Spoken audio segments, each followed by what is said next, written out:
Hello, and thanks for joining me at the Abez Show.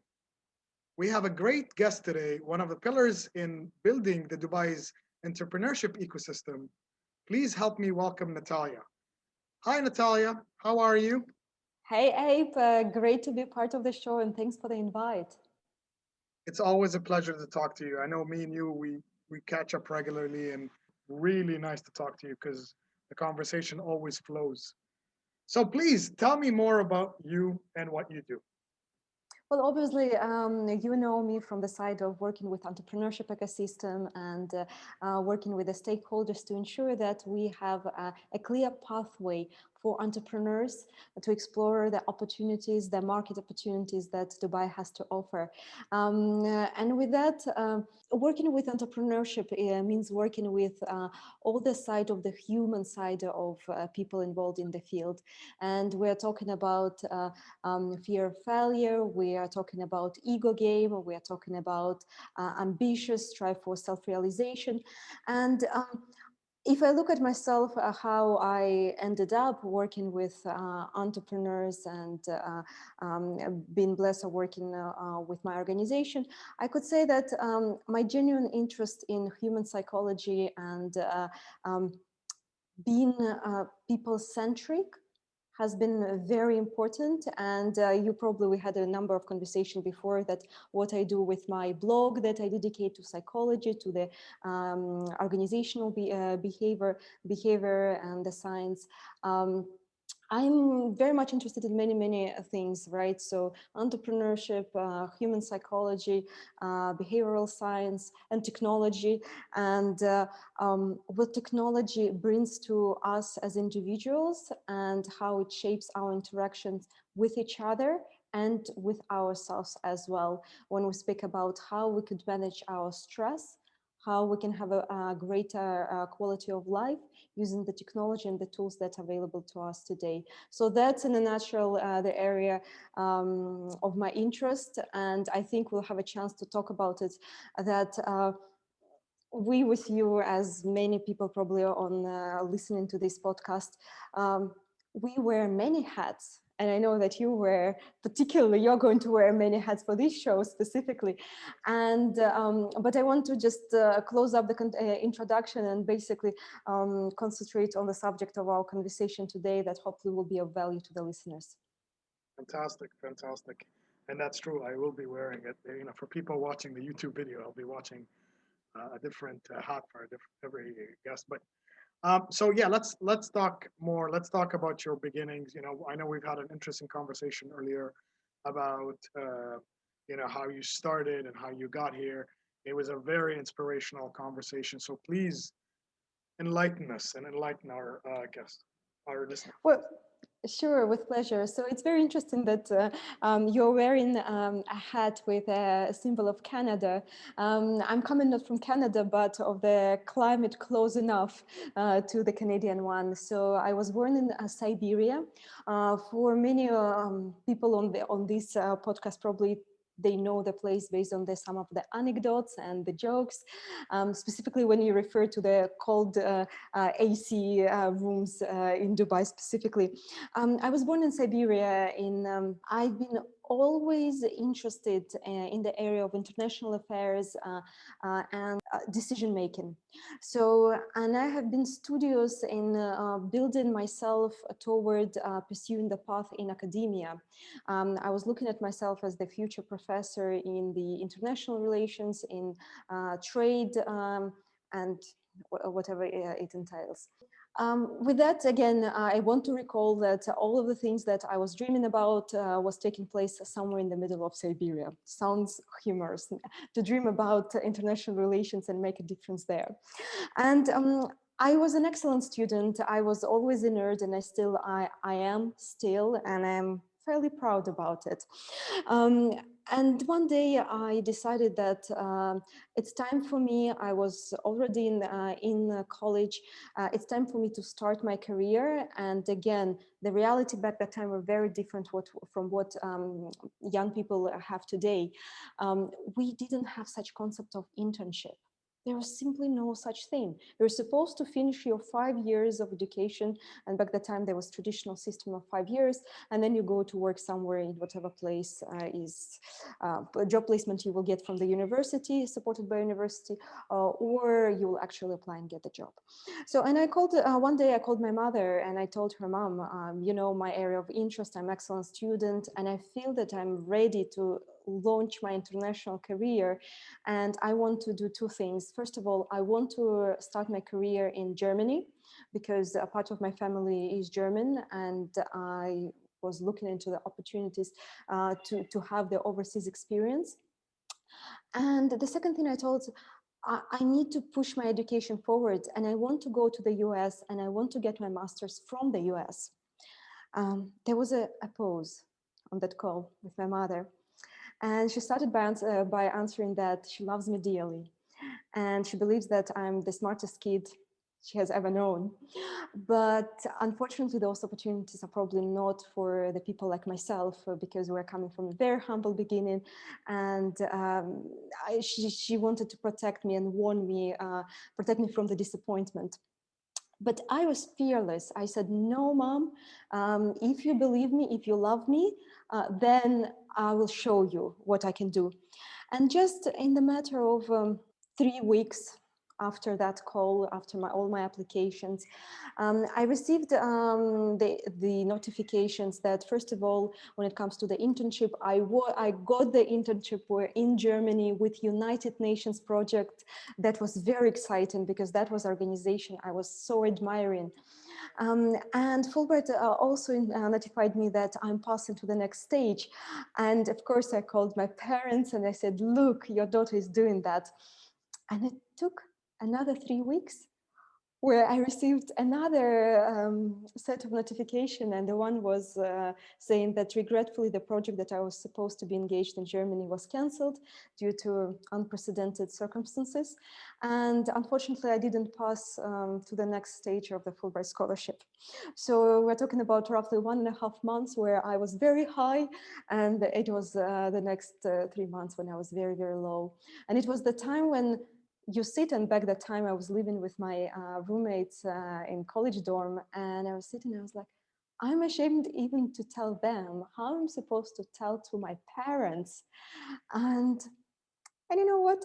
I actually didn't tell them. I regrouped. For me, it was the choice, right? Either I sit and dwell and have this self-pity, or I find a way. And I just regrouped. I reconnected with the organization called ISEC, which is, I think it's still very active. It's one of the largest organizations supporting youth, talented youth. And I explored the opportunity with them. I locked my internship with Chamber of Commerce in Germany to work with their international department and support all the realms of responsibilities around international trade, which was exactly that I was passionate about. And I want to remember that a reminder I haven't told, that when I was applying for Fulbright scholarship to one of the most prestigious international scholarships run by the US State Department, I would go along the easier route. I will apply for the master's in history, and it was linked close to what I studied back in Russia. And obviously I got rejected. And I said, you know what? I failed once. I will raise my bar. I will actually apply to go to business school. And when I contacted the Fulbright Center in Moscow, they said definite no, because back that time the organization was not supporting the grants for the business school for Russian applicants. And I just asked, can I speak with the ambassador? Can you give me an opportunity to talk to the panel who decides who of Russian applicants could pursue education in the US? And I could tell you that that interview wasn't easy. I think I still believe it was the hardest interview I've ever taken in my life. And then in about 6-8 months, I was already in Germany, completed my internship, and I was already preparing. After I complete my internship in Germany with Chamber of Commerce, I catch the flight and I go to Boston. Oh, wow. That was the deal. And it was slightly more than 10 years ago. And since then, the world has changed for me. But that was a pivotal moment. And like there were many more moments that I could speak about, but this is where, again, the choice is always yours. And maybe I sound a little bit harsh, maybe because I was raised in a harsh climate. I don't know, maybe it's related to that. But you don't dwell, you don't go into self-pity mode. You regroup and you move on. That's what you do.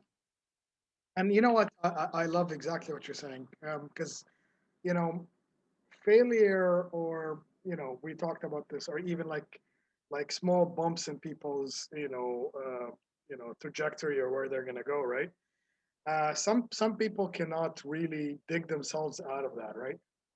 And I think from an entrepreneurship aspect, I've had my successes, but I've also had my share of a lot of failures. And I think it not only gave me tough skin, because I've had one of the guests on the show say entrepreneurs are really hard on themselves, and I do agree that because they that whole failure thing.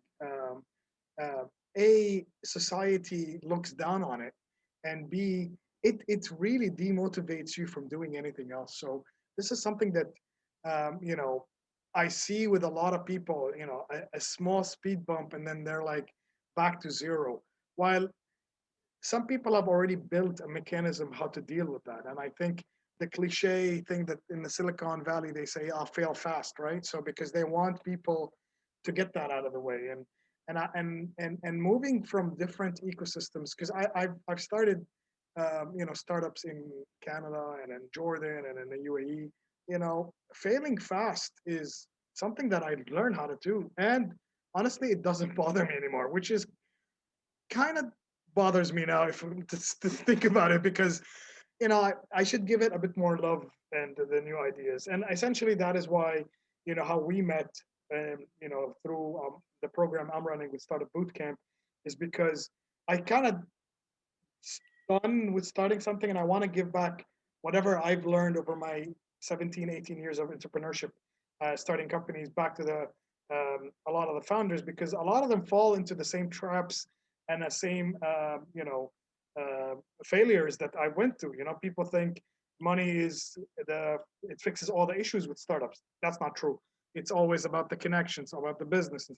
It's about the product. It's about your consumer. But anyway, I love how you regrouped and you just energized into so much more, and you got actually where you want and had the courage to actually face off the ambassador.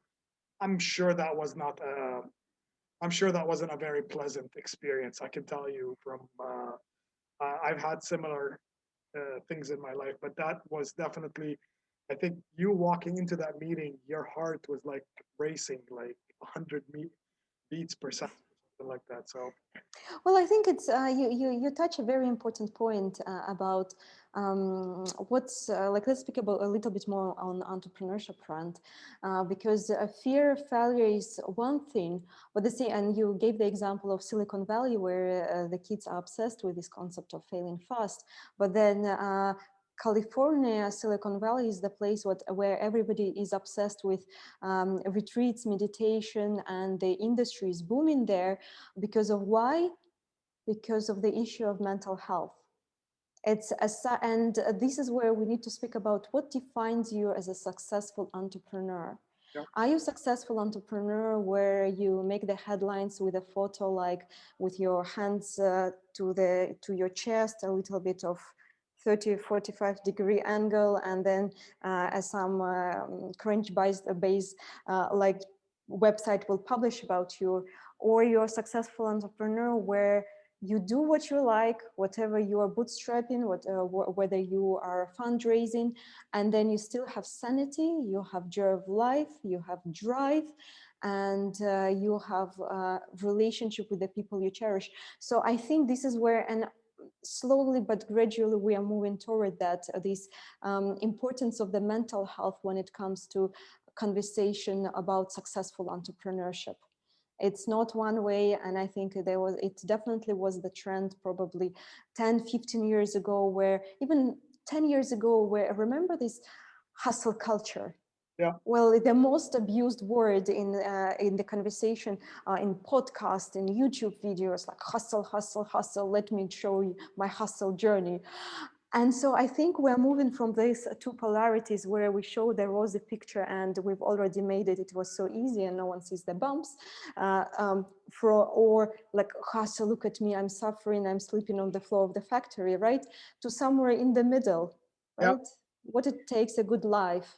And I think COVID 2020, well, COVID-19, which happened to us in a year 2020, actually showed that there is so little we can predict. There is so little we can plan ahead.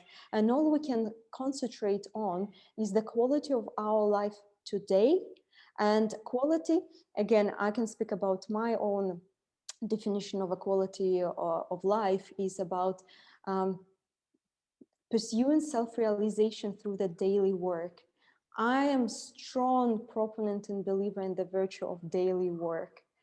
And that's what I think where if you think about a failure of the incident of a failure, you work toward signing the contract. For instance, for this wonderful podcast that we are doing today, there will be some, for instance, sponsorship opportunities, and there was a specific sponsor that you really want to be part of because they contribute to the brand.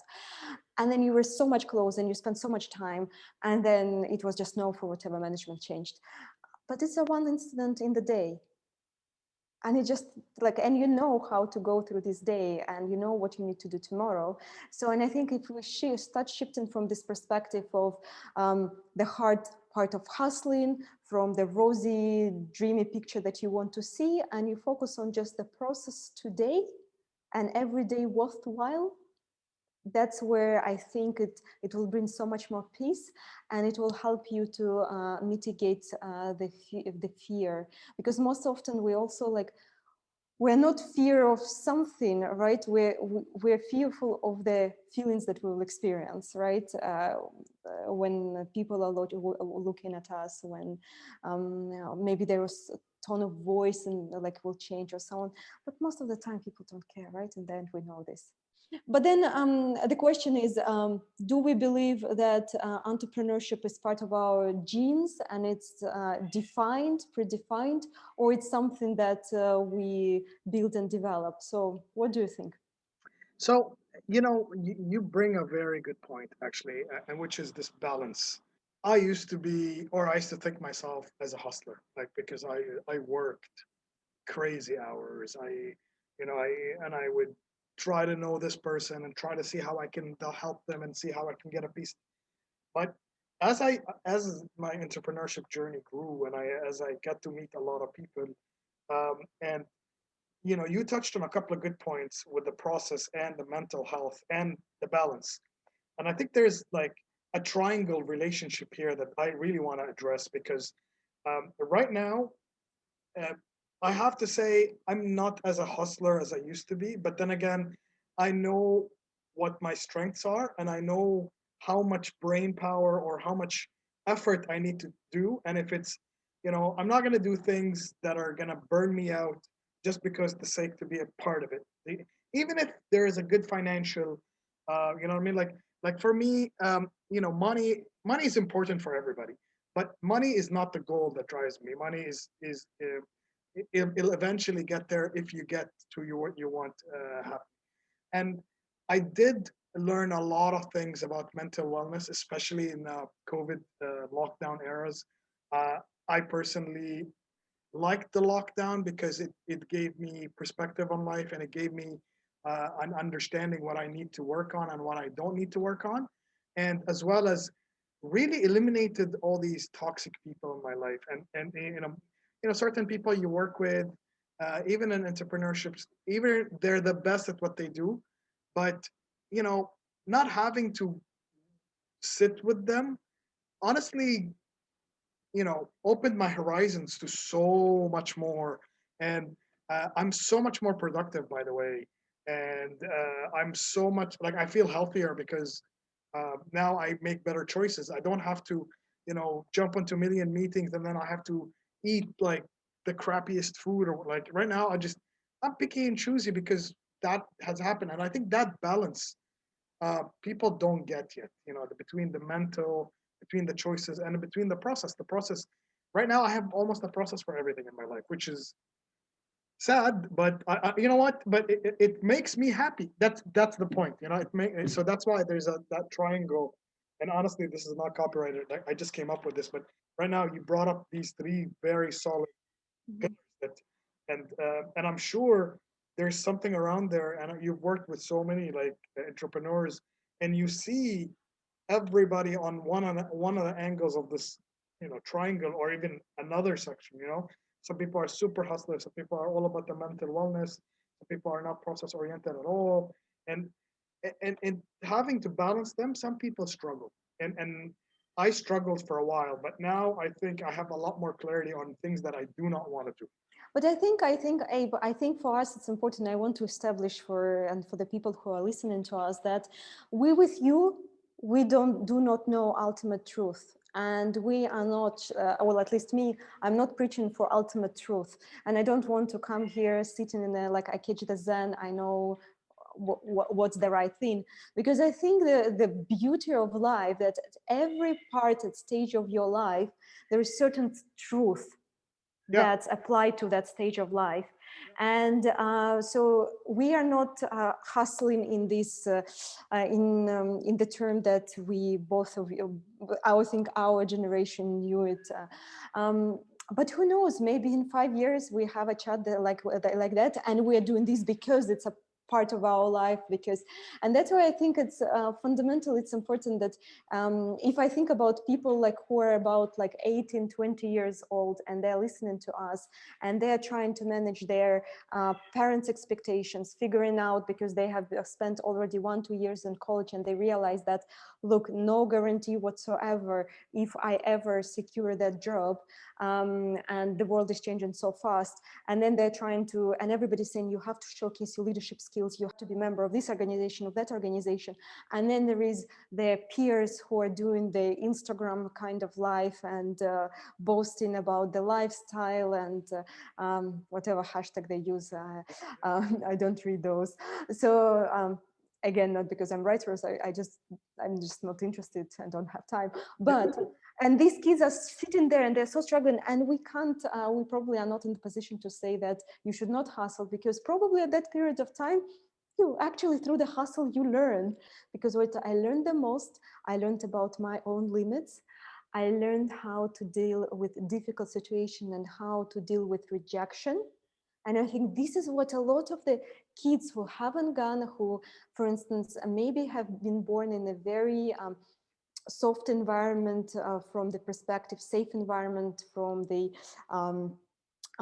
security perspective, social security perspective. so let me tell you, my first job is, and I don't think anybody knows. So I kind of did two things at the same time while I was a student. um, so I got a job as a knife salesman from door to door. You were both dangerous and cute, right? We were selling some really sharp knives, but they were really expensive. And then I was also doing a call center job, which ironically became a career. And I think the rejection, dealing with so many different people, reading the room, or reading the person on the phone, reading between the lines, really toughened me up and really gave me that experience that I needed to do to get how to deal with people. And I'm going to ask you one last question before we end this podcast. So, if you have the chance to get one superpower, or to become one superhero, which hero would you be, or which power would you get? So a superpower, I have been always fascinated by history, and I would love to be able to go and check it out, how it was, be it in ancient Egypt, maybe some 19th century. With that, one remark, important remark, I still would prefer to get healthcare from the 2020 year 2021. There is one limitation. I would love to be able to travel and experience different times in the past, but I believe, and probably it's a very important, for me at least, message that I would like to share, that I believe that we are living in the very best time the humankind have seen so far. And there are facts for that, there is statistics for that, because we are living in the most safest world, full of opportunities for everybody. I love that. I don't think anybody has ever said time traveler. That's super cool. And it's something that I honestly would like to do. I'd like to go back, maybe explore every one of the decades for the last 100 years to see what really changed. But that's super cool. Okay, Natalia, thank you very much for coming on the show. It was always a pleasure to have you. I hope you keep doing what you're doing. Hopefully, add another 10,000 more entrepreneurs to Dubai and to the region. And once again, I really thank you for your time today. Thank you very much. Pleasure being with you, and look forward to seeing more of this episode coming live, because we need, I think there is a room, there is a need for the honest conversation in this region. And thanks for doing this. Yes, thank you very much. And one more time, our hashtag is real talk, no nonsense. Thank you very much.